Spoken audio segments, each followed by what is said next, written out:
Assalamualaikum warahmatullahi wabarakatuh. Selamat pagi, selamat siang, selamat sore, dan selamat malam semuanya.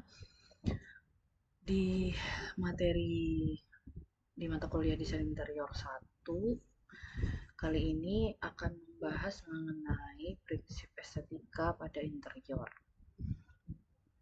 Ini adalah bagian dari materi pada buku konsep gitu ya. Jadi mohon bisa diperhatikan dengan jelas sehingga nanti bisa ditambahkan di buku konsep dari teman-teman. Oke, kita lanjut. Jadi nanti yang akan kita bahas adalah mengenai yang pertama estetika, kemudian elements of design, lalu principles of design, kemudian ada kreativitas pada olahan unsur desain, dan yang terakhir adalah metode transformasi desain.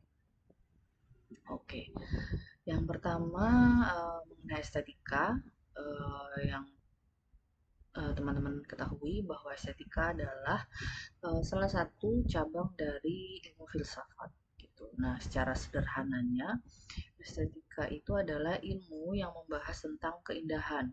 Jadi bagaimana dia bisa terbentuk, terus bagaimana seseorang itu bisa merasakan keindahan tersebut. Nah, keindahan ini adalah bagian yang tidak terpisahkan dari sebuah desain. Jadi tanpa adanya unsur keindahan dalam desain, maka sebuah desain itu hanya punya nilai fungsi dan kegunaan saja, gitu ya. Estetika ini sebagai salah satu unsur pendukung yang penting pada sebuah desain dan memiliki kriteria dan kesepahaman terhadap hal yang menjadi dasar penilaian terhadap keindahan pada sebuah desain itu sendiri. Nah, kriteria ini dikenal dengan beberapa item gitu ya. Yang pertama unsur desain atau elements of design, dan yang kedua adalah prinsip desain atau principles of design. Kedua kriteria ini itu merupakan aturan yang digunakan dalam proses penciptaan keindahan pada sebuah desain. Jadi desain yang dihasilkan itu bisa memberikan pengalaman keindahan kepada yang melihat dan menggunakannya. Gitu. Jadi kedua unsur ini sangat penting pada sebuah desain. Oke, yang pertama adalah elements of design. Itu terbagi menjadi beberapa item. Jadi ada 6 ya, ada 6 item. Yang pertama titik. Titik ini adalah tadi ya suatu bentuk kecil yang tidak punya dimensi. Tapi titik ini bisa membentuk wujud jika didukung dengan gerak, sinar, dan warna. Bahkan kumpulan titik bisa menjadi sebuah bidang gitu ya, sebuah bidang atau sebuah ruang. Lalu yang kedua adalah garis. Garis ini gabungan beberapa unsur titik yang saling sejajar. Jadi membentuk satu kesatuan. Dan setiap bentuk garis akan menciptakan kesan yang berbeda-beda. Ada garis lurus, garis lengkung, garis diagonal, dan lain sebagainya. Lalu yang ketiga adalah bidang. Bidang ini garis yang ujungnya saling bertemu dan membuat area tertutup. Macam-macam bidang ini ada bidang geometris dan bidang non-geometris. Selanjutnya ruang. Ruang ini unsur utama ya pada desain interior. Dan jadi melalui volume ruang, manusia itu bisa beraktivitas. Begitu. Lalu yang kelima ada warna. Warna ini memberi makna dan tema pada sebuah desain. Kehadiran warna itu sangat berpengaruh pada fungsi dan psikologi pada sebuah ruang. Lalu yang terakhir adalah tekstur. Tekstur ini merupakan visualisasi dari permukaan suatu objek yang bisa dinilai dengan cara dilihat atau diraba. Dan dibedakan menjadi dua, yaitu tekstur visual yang hanya bisa dilihat dan tekstur taktil atau yang bisa diraba, dipegang gitu ya.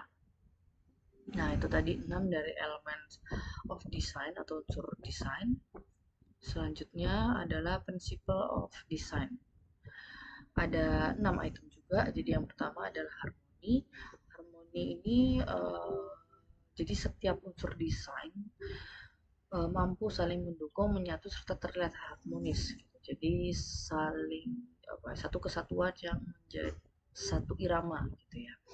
Unsur desain ini dimaksud adalah ada ruang, garis, bentuk, warna, pencahayaan, tekstur, dan lalu yang kedua adalah balance.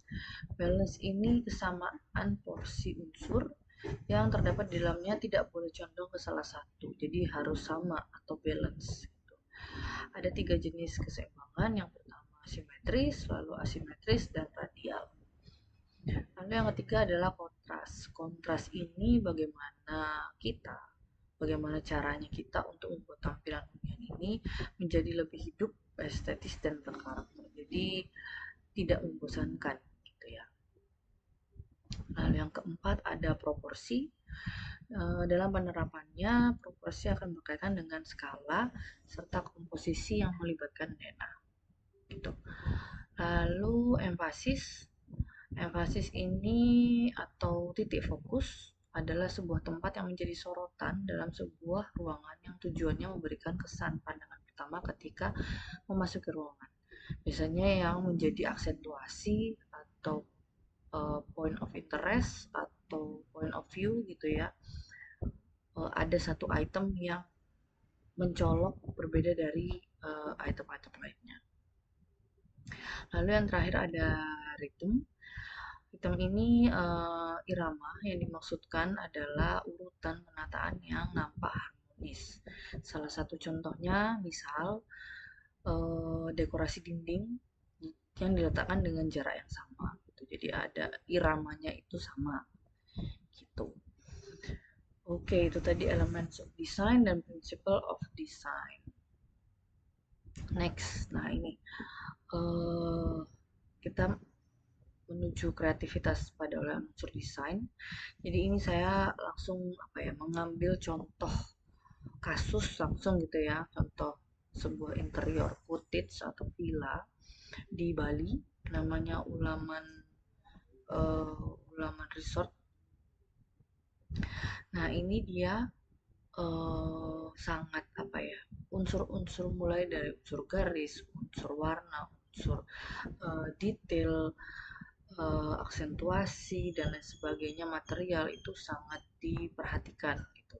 Kalau teman-teman bisa lihat, dia yang paling terlihat mencolok adalah permainan bambu ya. Semua hampir rata-rata material yang digunakan adalah bambu. Dia sangat mengedepankan material bambu, mulai itu dari anyaman atau disusun atau ditekuk, dilengkung seperti ini dan lain sebagainya. Pun juga dari warna, tidak hanya warna asli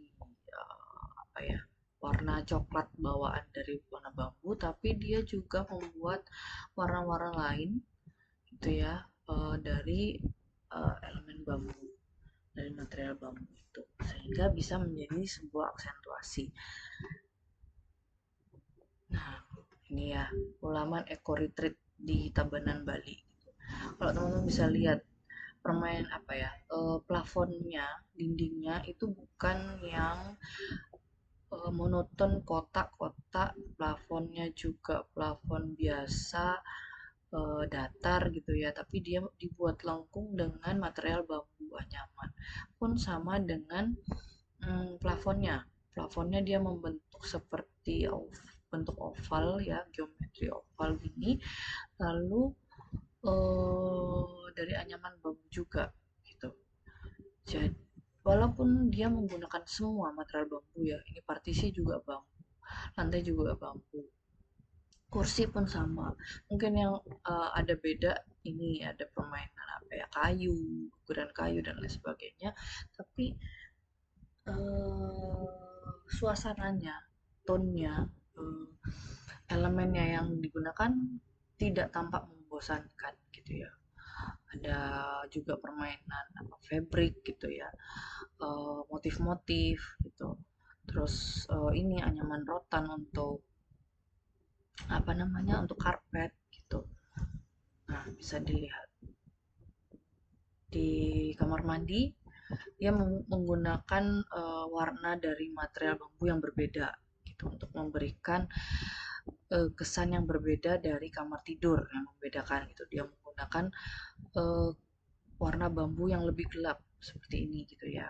Dan bak mandinya, batapnya dengan kayu pres seperti ini.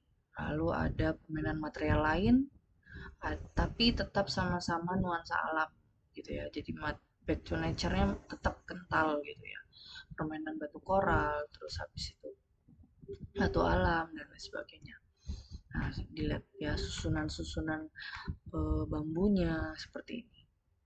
Jadi eh, kesamaan bentuk aksentuasi apa ya kesamaan bentuk harmoni iramanya sama, jadi permainan bambu yang disusun atau dianyam tapi dia tetap memberikan aksentuasi misalnya warna-warna yang berbeda, contohnya ini ya penggunaan warna gelap, terus habis itu ini lampu lampu dinding yang berwarna gelap dan lain sebagainya. Nah ini untuk yang fasad tampak luar, ini bisa dilihat ya, ini juga anyaman bambu seperti apa tampak seperti keong ya, rumah keong gitu ya. Kemudian ini dia menggunakan permainan, nah ini permainan bambu juga, potongan-potongan yang dibentuk motif-motif tertentu. Nah ini menjadi sebuah aksentuasi bentuk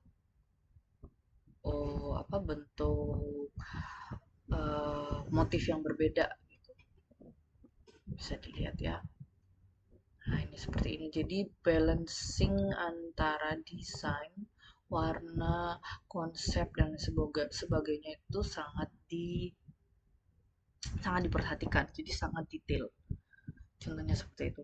Masih banyak contoh-contoh lain, bahkan yang diangkat oleh teman-teman sendiri di studi pembanding itu pasti juga banyak plus minusnya juga seperti itu.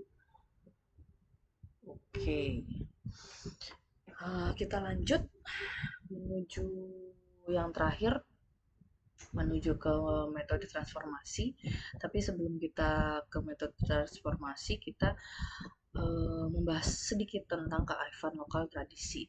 Karena ini hmm, apa ya poin utama yang akan berhubungan dengan metode transformasi atau mix itu sendiri.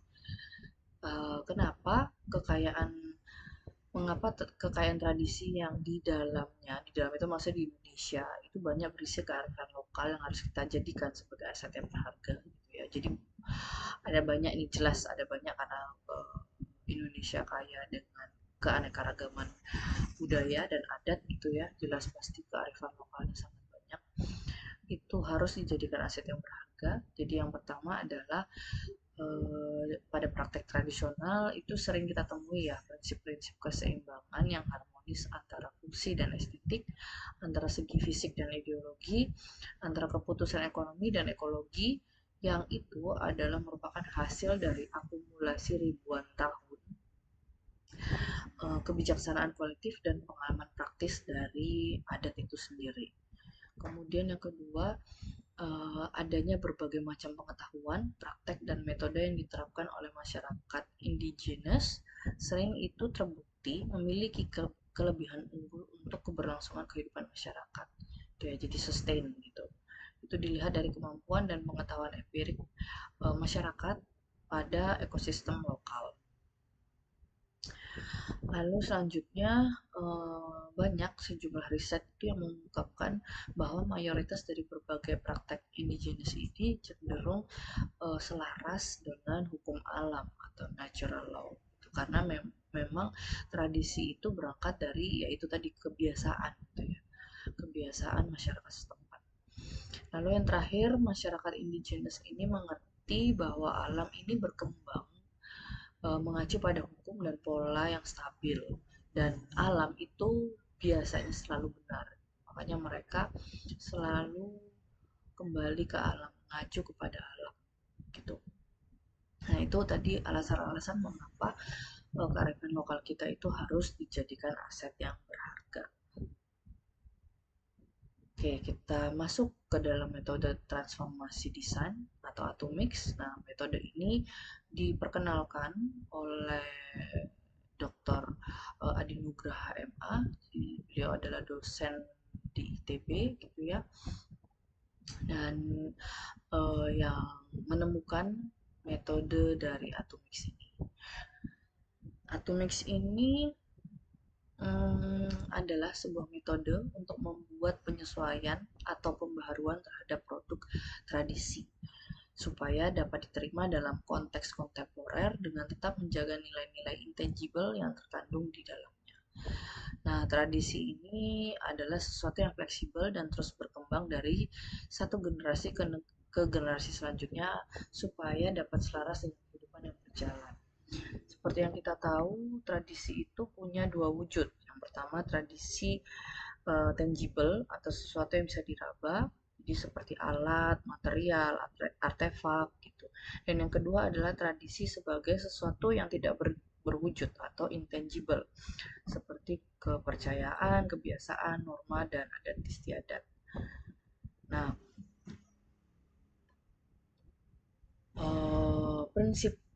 prinsip dasar dari Atomix itu sendiri adalah terletak pada metodenya yang bertujuan untuk menyesuaikan, mengkombinasikan, mengkomposisikan, dan mengorganisir pencampuran antara elemen atau unsur dasar dari kebaruan dan tradisi. Jadi adanya mix and match antara modernitas dan tradisi. Dan pada praktiknya metode Atomics ini bisa digunakan dalam proses penciptaan artefak baru yang dapat membantu dalam menghasilkan berbagai kemungkinan strategi penggabungan kedua isu. Ya tadi ya, tradisi dan kebaruan. Oke.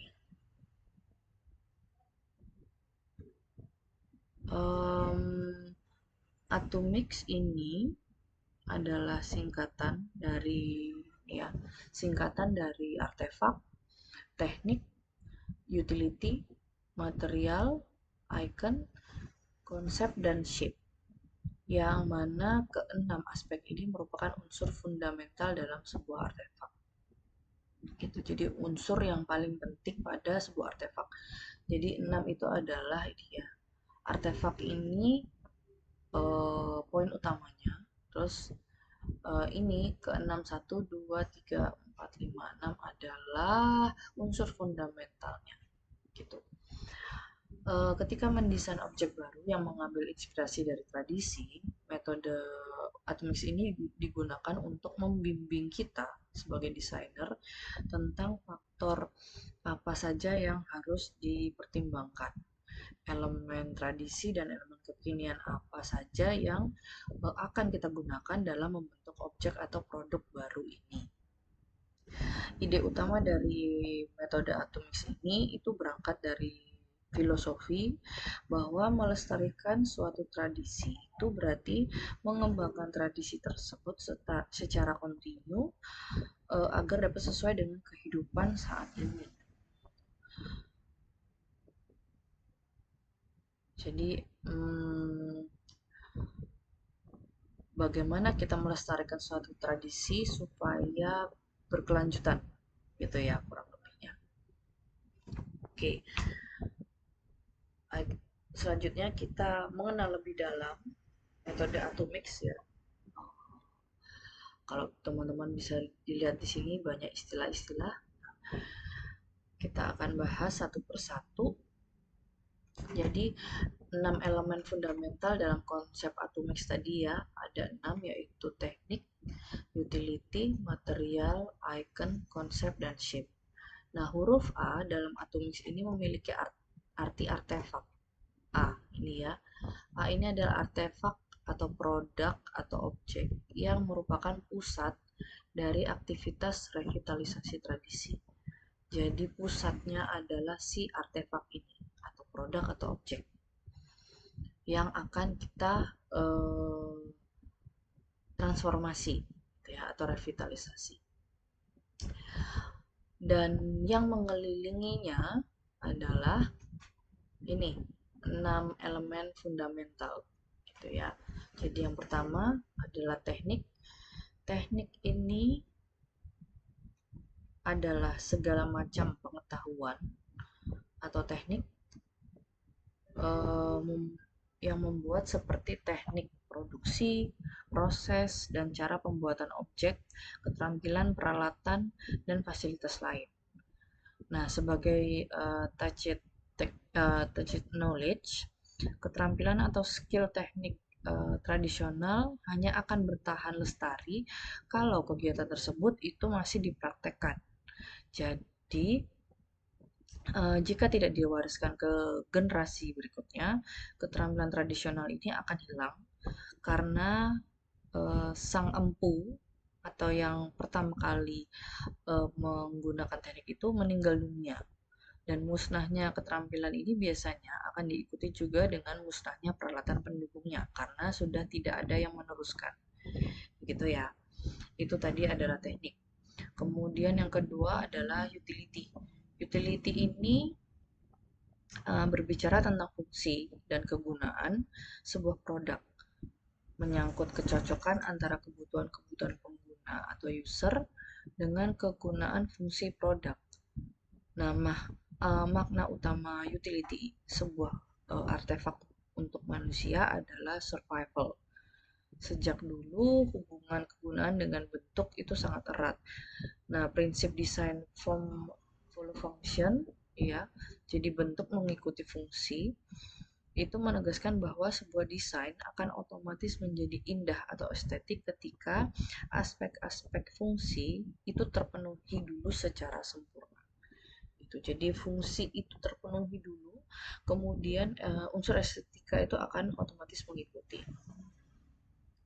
Lalu yang ketiga adalah material. Segala jenis bahan baku dari benda, objek, produk tradisional umumnya, tetapi tidak selalu itu merupakan bahan natural atau alam, seperti kayu, bambu, tanah liat, atau batu.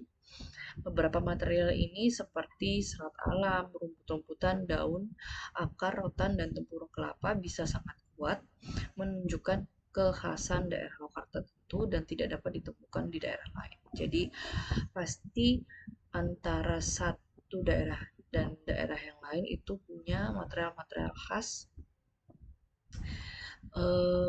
yang mencirikan daerah tersebut gitu.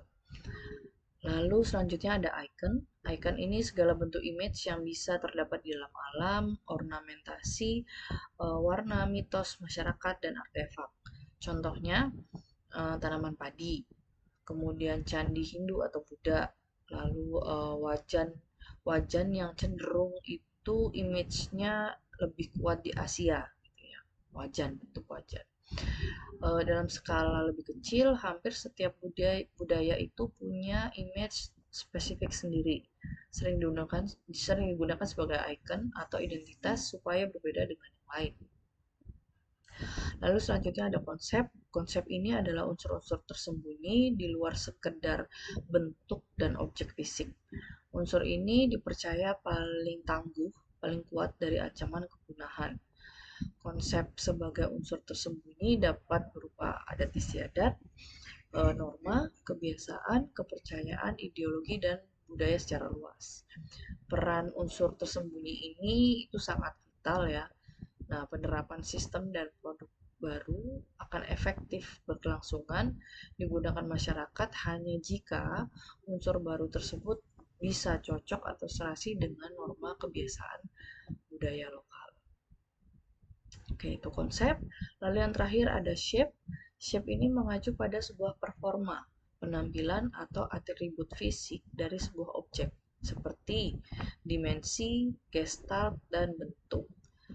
Bentuk tradisional sering jadi inspirasi para seniman, karyawan, dan desainer dalam membuat objek atau rancangan baru. Nah, itu tadi 6 elemen fundamental dalam konsep Atomix.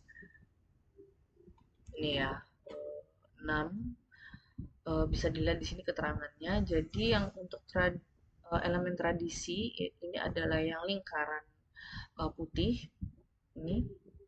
ini adalah 6 elemen fundamental, sedangkan yang hitam adalah modernity element. Jadi elemen modern yang sama juga itemnya 6 elemen fundamental. Jadi ada 6 elemen tradition dan 6 modernity elements. Gitu ya. Oke, dan 6 komponen lain dalam metode Atomix adalah ini. Yang paling terluar ini adalah motivation elements yang isinya adalah kultural, sosial, kultural, ekonomik, ekologi, ecological, sosial, survival, dan self expression. Oke, semua elemen komponen ini memiliki hubungan yang erat dengan 6 unsur fundamental yang sudah kita bahas tadi. Yang ini, gitu ya. Dalam tahap awal proses penciptaan objek baru, kita perlu merumuskan keseimbangan yang harmonis antara semua komponen ini. Nah, dalam tahap ini kita perlu memahami gimana bahwa suatu penciptaan karya ini bisa memiliki penekanan dan motivasi yang berbeda-beda. Nah, ini proses penggabungan antara tradisi dan modernitas berlangsung pada platform yang digambarkan dalam bentuk piramida. Nah, piramida ini. Ya, piramida ini merepresentasikan volume produksi dari objek yang akan dibuat. Contohnya begini. Semakin kita bergerak ke atas, semakin sedikit objek yang akan diproduksi. Gitu. Dan semakin bergerak ke bawah, semakin banyak objek yang akan diproduksi. Gitu.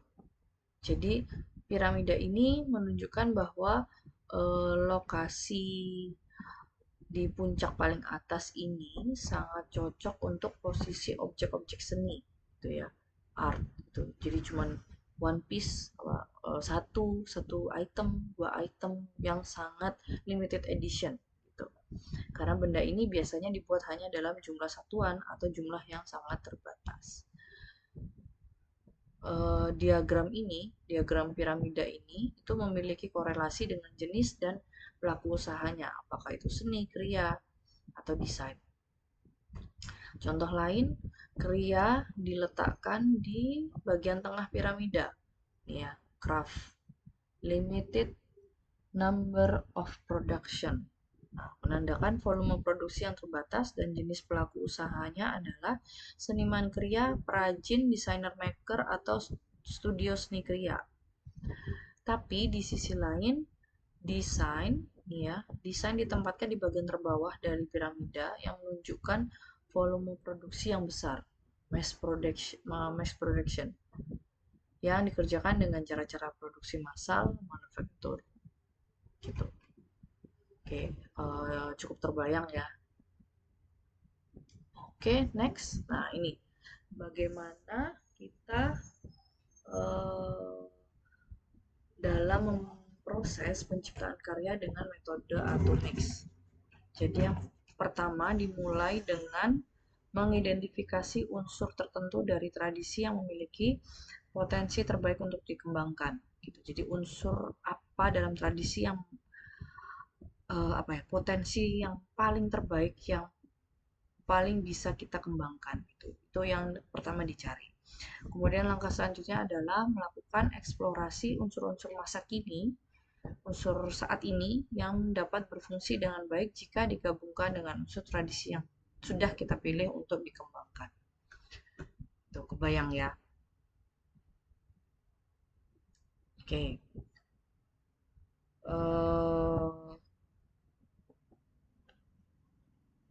Bisa dilihat di sini di gambar ini. Jadi ini adalah proses revitalisasi tradisi, penggabungan unsur tradisi dan modernitas, modernity dan tradition. Nah, proses penyatuan unsur tradisi dan modernitas ini berlangsung dengan menggabungkan 6 unsur tradisi, 1, 2, 3, 4, 5, 6, dan 6 unsur modernitas, 1, 2, 3, 4, 5, 6. Gitu. Jadi sama-sama 6 dari tradisi dan 6 dari modernitas. Gitu ya. Nah, ketika unsur tradisi dan modernitas ini terhubungkan, penggabungan ini akan membentuk suatu struktur tertentu yang merefleksikan suatu objek baru yang sedang kita ciptakan. Sebuah penyatuan antara unsur lama dan baru yang bisa berupa karya seni, kriya, atau desain. New object. New object baru, perkawinan antara tradisi dan modernitas. Itu. Skema di samping ini menggambarkan bagaimana proses revitalisasi tradisi terjadi telah menghasilkan struktur tertentu dari objek baru yang mengkawinkan material dan bentuk tradisional dengan material, teknik, dan fungsi yang baru. Oke, seperti itu. Semoga bisa dipahami sampai di sini. Oke, selanjutnya kita beranjak ke contoh. Nah, ini ya, contoh objek revitalisasi tradisi. Ini saya masih mengambil dari proceeding jurnal dari Nugraha, Pak Adi Nugraha. Nah, yang pertama adalah coconization. Coconization. Proyek ini bertujuan mengembangkan desain peralatan dapur tradisional yang terbuat dari tempurung kelapa. Nah, bisa dilihat ya. Dia inspirasinya adalah meng, uh, bertujuan mengembangkan desain peralatan dapur tradisional terbuat dari tempurung kelapa. Jadi banyak peralatan tradisional yang terbuat dari tempurung kelapa itu mulai hilang dari kehidupan sehari-hari dan diganti dengan peralatan dapur yang terbuat dari plastik. Nah, hasil dari proyek ini, Coconization ini menunjukkan pengembangan baru dari peralatan dapur hasil dari penggabungan material dan bentuk tradisional dengan material baru, kayu laminasi, ya, ini kayu laminasi, gagangnya, dan solusi teknik baru dalam menggabungkan komponen kayu dengan tempurung kelapa serta fungsi yang baru. Nah, ada proses penyatuan. Jadi dari material, unsur berarti ada unsur material, unsur bentuk dan unsur teknik ya yang digunakan. Kalau diriletkan dengan apa metode atomik tadi ya. Oke. Lalu yang contoh kedua adalah Java Cutlery. Java Cutlery ini adalah sebuah ilustrasi pendekatan desain di mana unsur konsep dalam Atomix mengambil peran utama. Jadi konsep eh, konsep yang menyimbolkan aspek-aspek fungsi dan nilai-nilai yang terkandung dalam budaya makan masyarakat Indonesia. Jadi bahasa bentuk dari sendok dan garpu ini merefleksikan peran tangan kanan yang dominan di masyarakat Indonesia termasuk aspek fungsi penggunaannya. Jadi pisau itu tidak digunakan dalam budaya makan di Indonesia. Tangan kanan memegang sendok dan tangan kiri memegang garpu. Jadi ya, kalau teman-teman bisa lihat sisi sendok, nah ini untuk apa ya, cowakannya dia lebih besar di sisi yang saat apa ya, mengambil makan gitu ya. Kalau yang sendok-sendok apa pada umumnya saat ini dia langsung bentuk cekung gitu kan, bentuk cowakan gitu. Nah, kalau ini dia pipih dan sisi yang bagian menyerok makanannya itu lebih lebar gitu.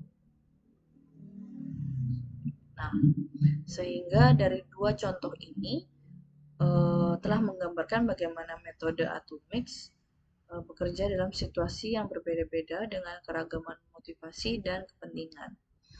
Jadi dengan menggabungkan 6 unsur tradisi dan 6 unsur modernitas, kemudian dikombinasikan dengan 6 aspek motivasi.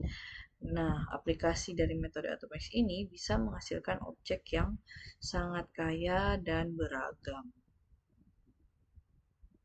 Seperti itu. Oke, sekian materi dari saya. Terima kasih, semoga bermanfaat. Jika teman-teman ada pertanyaan, ada yang dibingungkan, feel free untuk mengontak saya by WhatsApp atau bisa langsung ke ruangan. Gitu ya. ke ruang prodi. Oke, terima kasih semuanya. Kurang lebihnya saya mohon maaf. Assalamualaikum warahmatullahi wabarakatuh.